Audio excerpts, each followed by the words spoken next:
প্রিয় উচ্চ মাধ্যমিকের ছাত্রছাত্রীরা, আর কিছুদিনের মধ্যে তোমাদের উচ্চ মাধ্যমিক পরীক্ষা অনুষ্ঠিত হবে। আশা করি তোমরা রীতিমতো মন দিয়ে পড়াশোনা করছো, প্রিপারেশান জোর কদমে চলছে।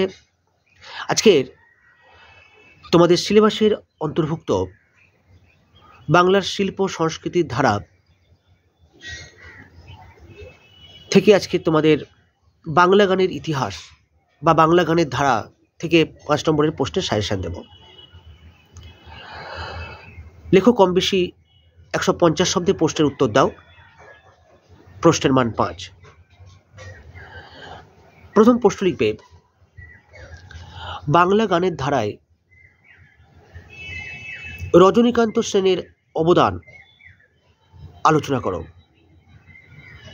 বাংলা গানের ধারায় রজনীকান্ত সেনের অবদান আলোচনা করো।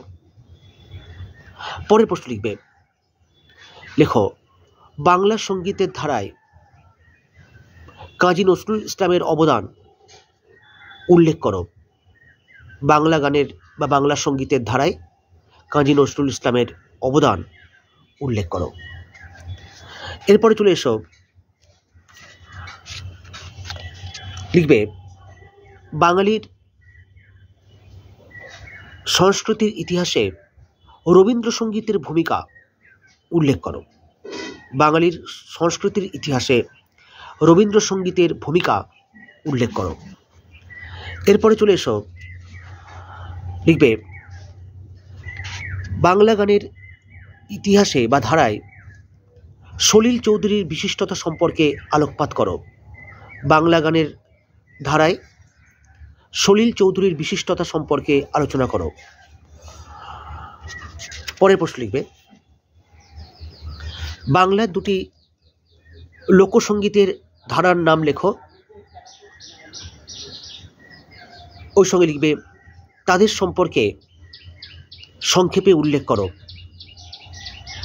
আর একটা লিখবে যেটা খুবই গুরুত্বপূর্ণ, লেখো বাংলা গানের ইতিহাসে মান্না দের অবদান উল্লেখ করো।